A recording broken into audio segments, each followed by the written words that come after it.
Hello and welcome to cosmic Gurukul. आज हम पढ़ने वाले हैं noun on the basis of case. अब इंग्लिश ग्रामर में केस क्या है ना?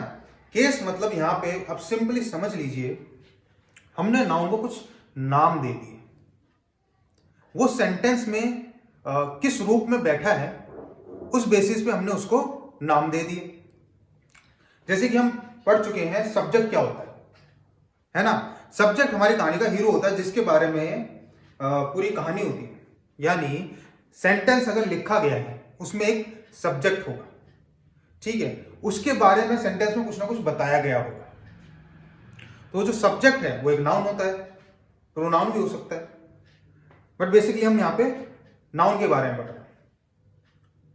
तो जब सब्जेक्ट अगर नाउन होता है तो हम क्या करते हैं, उसको एक नाम दे देते हैं। जैसे यहां पे दिया हुआ है नॉमिनेटिव केस, ठीक है। अब जो सब्जेक्ट होता है ना वो, और जो वर्ब होता है वो, ये हमेशा अगर वर्ब होगा तो सब्जेक्ट भी होगा ही होगा।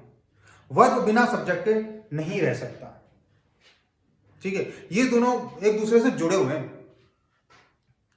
ये मान लो अगर ये हीरो है ना हमारा सब्जेक्ट, तो वर्ब जो होगा वो हमारा हीरोइन होगी, और बाकी जो उसके पीछे लगते हैं वो मान लो कहानी के अलग अलग किरदार जो अपना अपना काम करते हैं, ठीक है। अब देखिए यहां पे जो जॉन है वो सब्जेक्ट है, तो हम इस नाउन को, इस सब्जेक्ट को नॉमिनेटिव केस बोलेंगे, ठीक है। सेकंड सेंटेंस में हॉर्स को नॉमिनेटिव केस बोलेंगे, सब्जेक्ट है। बुक सब्जेक्ट है, यहां पे हरी सब्जेक्ट है, राम सब्जेक्ट है, यहां पे भी राम सब्जेक्ट है। तो ये सब हो गए नॉमिनेटिव केस या सब्जेक्ट, ठीक है। अब ये तो होगी जब नाउन जो है वो वर्ब से पहले लगता है, ठीक है। नाउन जब भी वर्ब से पहले लगेगा वो नॉमिनेटिव केस बोला जाएगा। अब आते हैं हम सेकंड केस पे, जब नाउन जो है वो वर्ब के बाद लगता है। देखिए सब्जेक्ट तो हम पढ़ चुके हैं, अब हम ऑब्जेक्ट के बारे में पढ़ते हैं। अब ये ऑब्जेक्ट होता क्या है? देखिए जो कर्ता है यानी जो सब्जेक्ट है और जो क्रिया है, ये दोनों साथ में रहते ही रहते हैं, ठीक है। लेकिन जब कर्ता कोई क्रिया करता है, यानी जब सब्जेक्ट कोई एक्शन करता है, तो वो एक्शन किसी ना किसी पे तो पास ऑन होगा। जैसे आप पहला सेंटेंस देखिए, जॉन थ्रू अ स्टोन। अब जॉन ने कुछ ना कुछ फेंका था, ठीक है। अब वो क्या फेंका था? जॉन ने अपनी एनर्जी किसी ना किसी को तो दी थी, है ना? तो वो जो फेंका था वो था स्टोन। जॉन ने जो थ्रू किया था वो एक स्टोन था, यानी इसके एक्शन ने स्टोन को अफेक्ट किया। तो जब जब एक्शन अफेक्ट करता है किसी दूसरे नाउन को, उसको बोल देते हैं हम ऑब्जेक्ट। तो यहां पे ऑब्जेक्ट हो गया स्टोन, यानी जॉन ने एक एक्शन किया जिसकी वजह से किसी चीज को अफेक्ट हुआ। वो चीज कौन सी थी? किसी चीज को ये बोल सकते हैं प्रभाव पड़ा, है ना? कुछ ना कुछ, मतलब उसमें जॉन के एक्शन की वजह से उसमें भी कुछ ना कुछ चेंजेस आए, उसकी मूवमेंट में, उसके पोजीशन में कुछ ना कुछ चेंज तो आया होगा। तो वो चेंज किसकी पोजीशन में आया? स्टोन की पोजीशन में। उसने उठाया और फेंक दिया, ठीक है। तो यहां पे ये हो गया हमारा ऑब्जेक्ट, ये हो गया हमारा सब्जेक्ट। तो ऑब्जेक्ट को बोलते हैं हम एक्यूजेटिव केस। बस नाम दे दिए और कुछ नहीं, आप इसको ऑब्जेक्ट भी बोल सकते हो, ठीक है। सेकंड में देखिए, the horse kicked the boy. Horse ने लड़के को लात मार दी थी। अब भाई ये तो साफ सुथरा सा एक एक्शन का एग्जाम्पल है कि भाई असर तो बहुत पड़ा हो, है ना? तो ऑब्जेक्ट क्या हो गया हमारा? The boy. अब सिर्फ जब एक्शन की बात आती है तभी इसको ऑब्जेक्ट नहीं बोला जाता। या तभी इसको एक्यूजेटिव केस नहीं बोला जाता। जब ये ऑब्जेक्ट बनता है किसका, प्रीपोजिशन का, तब भी इसको एक्यूजेटिव केस में लिया जाता है। प्रीपोजिशन हमेशा अपने साथ एक नाउन लेके चलती है, ठीक है, जो उसके पीछे लगा हुआ होता है। और प्रीपोजिशन का काम है अपने पीछे वाले नाउन का अपने आगे वाले वर्ड के साथ कुछ ना कुछ रिलेशन बनाना, ठीक है। तो जो उसके पीछे वाला जो नाउन है वो हमेशा एक्यूजेटिव केस होता है, यानी ऑब्जेक्ट होता है, ठीक है। अब देखिए, हरी ब्रोक द विंडो, हरी ने एक एक्शन किया, ठीक है, उसका असर किस चीज पे पड़ा, विंडो पे पड़ा, उसने तोड़ दिया, क्या तोड़ दिया, विंडो तोड़ दी, ठीक है। तो ये हमारा क्या हो गया, ऑब्जेक्ट हो गया, ये हो गया सब्जेक्ट। अब देखिए, Ram gave a ball, Ram ने एक बॉल दी थी। अब राम ने एक एक्शन किया, ठीक है। अब ये एक्शन जो किया इसमें इसको तो इफेक्ट हुआ ही हुआ है ना। सिंपल सेंटेंस है कि राम ने एक बॉल दी थी। अब अगला सेंटेंस पढ़िए, Ram gave Hari a ball, Ram ने हरी को एक बॉल दी थी। अब इसमें देखिए, डायरेक्टली तो ये असर कर रहा है बॉल को, इसको डायरेक्टली असर कर रहा है इसका एक्शन, इसने बॉल उठाई और हरी को दे दी। तो लेकिन इनडायरेक्टली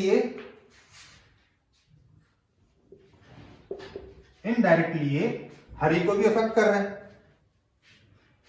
तो यानी सेंटेंस के अंदर दो ऑब्जेक्ट भी हो सकते हैं, एक होगा डायरेक्ट ऑब्जेक्ट, एक होगा इनडायरेक्ट ऑब्जेक्ट, ठीक है। जो ऑब्जेक्ट वर्ब के पास है, जो ऑब्जेक्ट वर्ब के पास है, इसको बोलते हैं हम इनडायरेक्ट ऑब्जेक्ट। और जो ऑब्जेक्ट इनडायरेक्ट ऑब्जेक्ट के बाद आता है वो होता है हमारा डायरेक्ट ऑब्जेक्ट। समझ रहे हो आप लोग मेरी बात?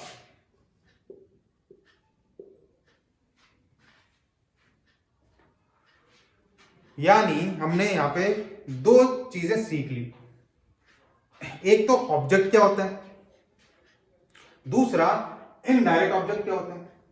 अब इनको सिंपल पहचानने का तरीका देख लेते हैं।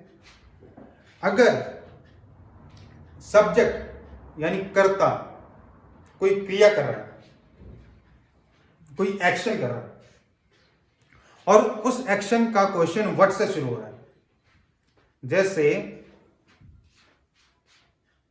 जॉन थ्रू व्हाट, जॉन ने क्या फेंका था, तो आंसर क्या आएगा यहां पे, स्टोव। तो ये हमारा ऑब्जेक्ट भी है और डायरेक्ट ऑब्जेक्ट भी है, ठीक है। अब वहीं पे आप लास्ट सेंटेंस देखिए हमारा, Ram gave Hari a ball. तो अगर हम यहां पूछे राम ने क्या दिया था, है ना, अगर हम यहां पूछे राम ने क्या दिया था, तो आंसर आएगा बॉल, यानी व्हाट का आंसर तो हमें मिल गया बॉल। अगर ये क्वेश्चन आए कि किसको दिया था, तो उसका आंसर क्या है, उसका आंसर है हरी, है ना। तो ये जो हरी है यानी जो इनडायरेक्ट ऑब्जेक्ट है,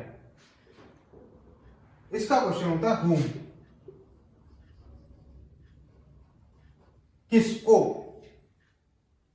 और जो डायरेक्ट होता है इसका क्वेश्चन होता है what, यानी क्या। हरी ने क्या तोड़ा था, विंडो, ठीक है। तो ये हो गए नॉमिनेटिव एंड एक्यूजेटिव केसेस। अब देख लेते हैं हम एक नया केस जिसको बोलते हैं हम पोजेसिव या जेनेटिव केस, ठीक है। अब जैसे इस वर्ड को देखिए यहां पे, बॉयज, अभी सिंपल एस लगा दूं मैं, अगर ये चीज ना लगाऊं तो ये तो सिंगुलर का प्लूरल में कन्वर्जन हो गया, लेकिन सिर्फ इस चीज की वजह से ये पोजेशन में चला गया। जैसे यहां पर सेंटेंस पढ़िए, राम्स अम्ब्रेला, तो इस सेंटेंस का मतलब है the umbrella belonging to Ram. ठीक है, ये ओनरशिप दिखाता है, ये पोजेशन दिखाता है कि ये चीज इस इंसान को बिलोंग करती है। ठीक है, इसके कुछ एग्जांपल्स देख लेते हैं हम लोग। जैसे कि अब देखिए, ये जो जस्टिस है और ये गुडनेस है, इसके मैंने बाद में एस नहीं लगाया। क्यों? इसका रीजन है हिजिंग साउंड। आप जस्टिस को एस लगा के बोल के देखिए, जस्टिस, तो ये हिजिंग साउंड ना बहुत बढ़ जाएगा। तो उसको ध्यान में रखते हुए ग्रामर के अंदर सिर्फ पोजीशन को अगर हिजिंग साउंड ज्यादा है तो इस फॉर्म में रख दिया। गुडनेस में भी हिजिंग साउंड ज्यादा है तो इसको भी इस फॉर्म में रख दिया। अब देखिए वॉइस में भी, अब ये प्लूरल फॉर्म है बॉय का, ये प्लूरल फॉर्म है बॉय का। अब प्लूरल फॉर्म को जिसमें एस होता है लास्ट में, ठीक है, उसको पोजीशन दिखाने का तरीका यही होता है कि हम उसके बाद सिंबल सा ये सिंबल बना देते हैं। ठीक है, और जब प्लूरल में एस नहीं होता, जैसे कि मैन, ये प्लूरल फॉर्म है एम मैन का, ठीक है, इसका पोजीशन दिखाना है तो मैंने सिंपल सा नॉर्मल सा पोजीशन दिखा दिया। आगे चलते हैं। अब ये पढ़िए आप, the king of Bhutan's book. अब यहां सब्जेक्ट क्या है? ये बुक किसकी है? क्या ये बुक सिर्फ किंग की है? क्या ये बुक भूटान की है? नहीं, तो ये पूरा जो है, ये 3-4 word, king of Bhutan, 3 word, ये मिला के हमारा ओनरशिप दिखा रहे हैं कि भाई ओनर बुक का कौन है? ये किंग ऑफ भूटान है, ना कि किंग है ना भूटान। इस टाइप में हमेशा एस जो होता है वो एंड वाले वर्ड के साथ लगता है विद द पोजीशन सिंबल। ठीक है, अब सेकंड में आइए, करीम एंड सलीम्स बेकरी। अभी ध्यान दीजिए, जो बेकरी है वो सिंगुलर है, एक ही बेकरी है। इसका मतलब इन दोनों की एक ही बेकरी है, दोनों पार्टनरशिप में है। इसीलिए हमने पोजेशन एंड वाले जो सबसे पास है बेकरी के, उस सब्जेक्ट के साथ लगाया।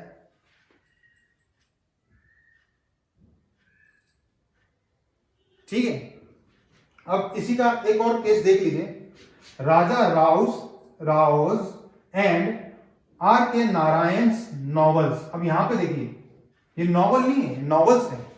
यहां एक से ज्यादा नॉवल के बारे में बात हो रही है, तो हमें दोनों डिफरेंट का पोजीशन दिखाना पड़ेगा, दो लोगों का। इसीलिए हमने अलग अलग पोजीशन दिखा दिया। अगर यहां नॉवल होता, यानी इन दोनों ने एक ही नॉवल लिखी होती, तो सिर्फ आर के नारायण्स आता। समझ रहे हो ना आप यहां पे? अब देखिए ये सेंटेंस देखिए, द टेबल्स लैड। ठीक है, अब ये पोजीशन गलत हो गया, क्योंकि पोजीशन सिर्फ और सिर्फ लिविंग थिंग्स के साथ लगता है। तो इसको हम ऐसे नहीं, इसको हम लिखेंगे the leg of the table. अगर ये ऐसा आया है, इसका मतलब एरर है, गलत है। चलिए नेक्स्ट पे जाते हैं। अब देखिए, she has gone to the bakers. यहां ये सेंटेंस खत्म हो गया। ठीक है, तो कई बार इंग्लिश के अंदर सिर्फ ये पोजीशन का मतलब होता है बेकर्स शॉप। ठीक है, ऐसे he went to his uncles for dinner, या फिर ऐसे बोल सकते हैं for dinner he went to his uncles. तो यहां जो अंकल्स है वो अंडरस्टूड है कि अंकल्स हाउस।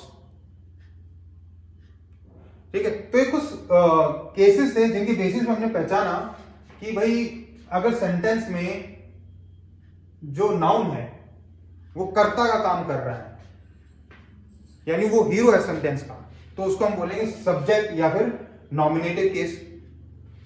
ठीक है, अगर उसके वो एक्शन से अफेक्ट हो रहा है ना, यानी कर्ता जब क्रिया कर रहा है और उसकी वजह से वो दूसरी चीज जो है वो अफेक्ट हो रही है, उसको बोलेंगे ऑब्जेक्ट। और अगर वही चीज प्रीपोजिशन अपने पीछे लेके चल रहा है, ठीक है, तो प्रीपोजिशन के पीछे लगने वाला नाउन भी ऑब्जेक्ट केस होता है, एक्यूजेटिव केस होता है। फिर आ जाते हैं हम लोग पोजेसिव केस में, जहां पोजेशन दिखाता है, ओनरशिप दिखाता है। कभी जो चीज है जिसके बारे में बात कर रहा हूं किसको बिलोंग करती है, राम्स अम्ब्रेला, मतलब जो अम्ब्रेला है वो राम को बिलोंग करता है। होपफुली आप लोग समझ गए होंगे कि किन किन केसेस में कैसे कैसे यूज किया जाता है। Thank you.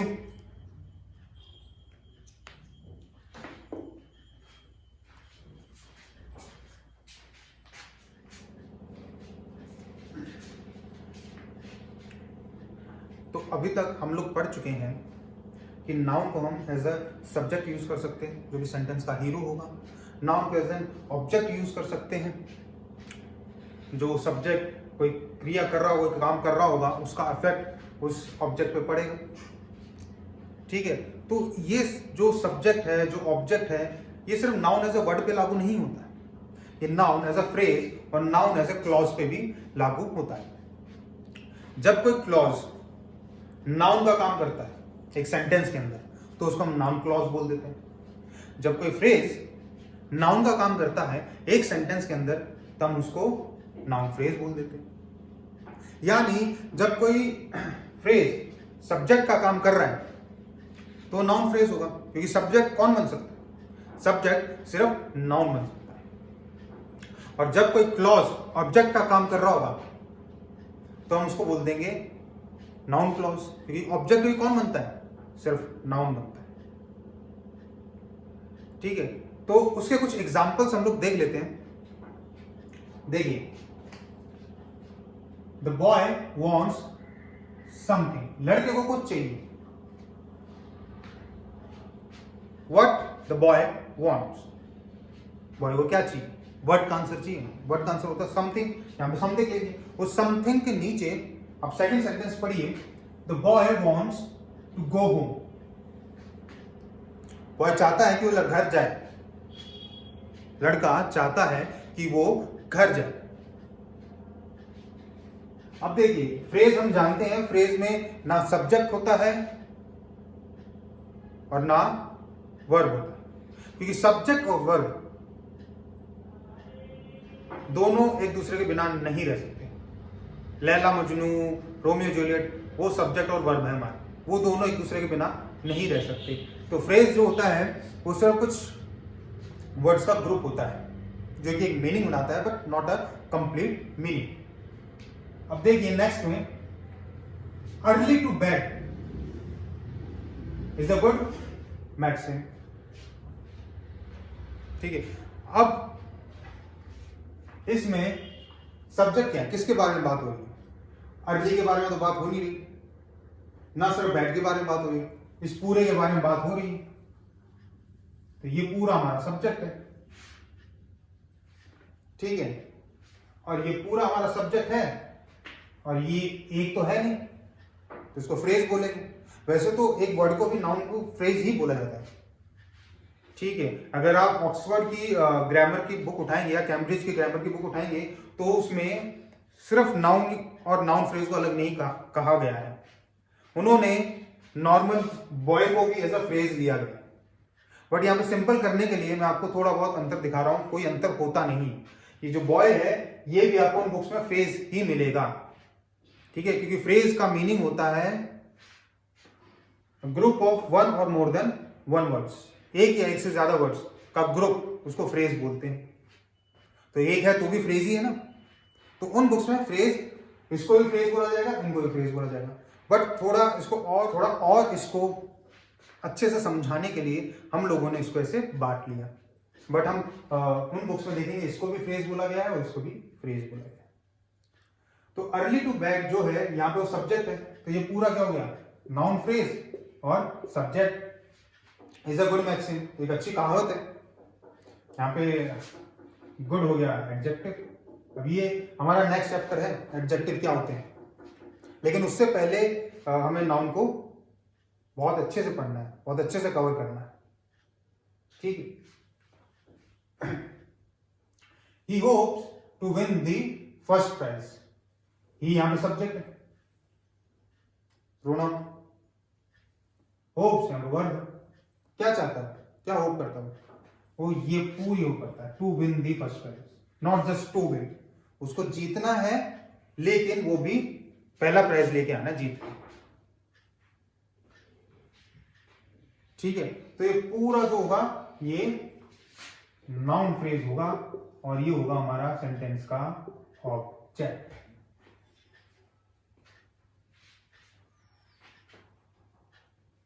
ठीक है, तो अब नेक्स्ट पे आते हैं हम लोग। To win a prize is my ambition, prize जीतना मेरा एम्बिशन है।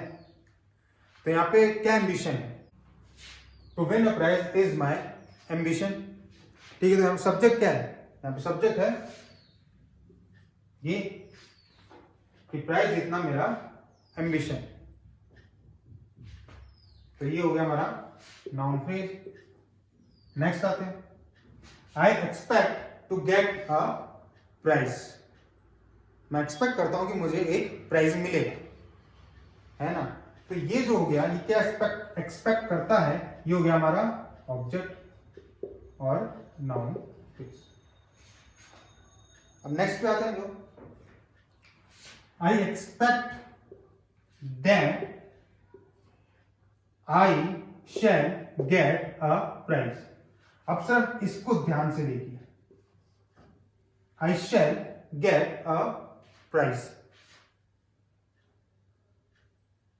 ठीक है। अब इसमें देखिए इसका खुद का एक सब्जेक्ट है, अगर हम पूरे सेंटेंस की बात करें तो सेंटेंस का सब्जेक्ट तो ये हो गया मैं, आई, लेकिन इसका जो एक क्लॉज है, क्योंकि सेंटेंस के अंदर है और इसका खुद का एक सब्जेक्ट है और प्रेडिकेट है, तो ये क्लॉज हो गया, ठीक है। और ये सेंटेंस के अंदर है, ये पूरा सेंटेंस हो गया। तो ये जो पूरा क्लॉज है ये नाउन क्लॉज होगा, जो कि यहां पे ऑब्जेक्ट का काम कर रहा है।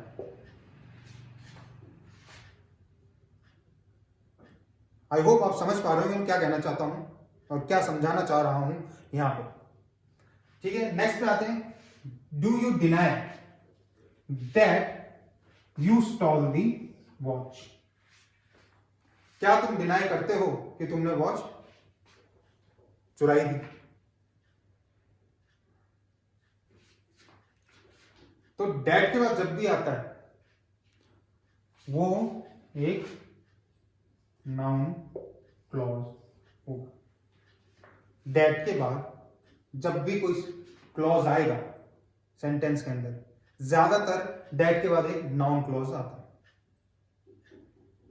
ठीक है। अब अगला देखिए, pay careful attention to what I am going to say, ठीक है। इसमें जो सेंटेंस का जो सब्जेक्ट है वो अंडरस्टूड है, यू, ठीक है। तो यहां के बाद किस पे हमें केयरफुल अटेंशन देना है, इस पूरे पे, to what I am going to say, ठीक है। तो ये हो गया हमारा नाउन क्लॉज, जो कि यहां पे ऑब्जेक्ट का काम कर रहा है, क्योंकि इसके पास दोनों सब्जेक्ट भी है और खुद का प्रेडिकेट भी है, ठीक है। अगले पे आ जाते हैं।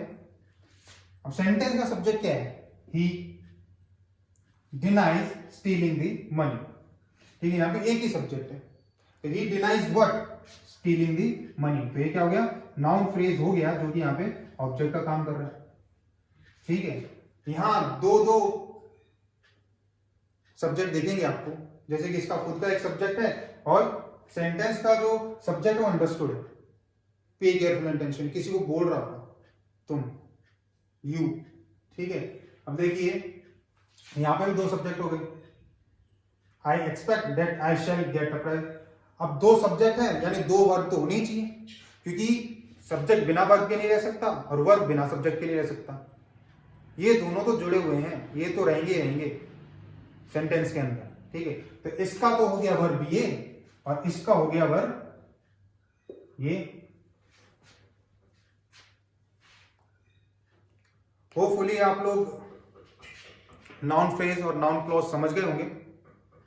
देखिए अभी तक मैंने कोशिश की है मैं बेसिक्स आपके थोड़े बहुत क्लियर कर सकूं, बाकी इनको डिटेल में हम और पढ़ने वाले हैं, लेकिन वो करेंगे हम with the help of previous year questions. इसके बाद हम बहुत सारे प्रीवियस ईयर क्वेश्चंस लगाने वाले हैं जो कि एसएससी, बैंक और अदर गवर्नमेंट एग्जाम्स में आए हुए हैं, कैट में, जेट में अगर कोई अच्छे क्वेश्चंस मिल गए तो वो सब हम लोग लगाने वाले हैं, करने वाले हैं इस कोर्स के अंदर। नेक्स्ट क्लास से शुरू करने वाले हैं हम लोग, और उनमें आपकी डाउट्स और डिटेल में क्लियर होती जाएंगी। तो जुड़े रहिए, देखते रहिए कॉस्मिक गुरुकुल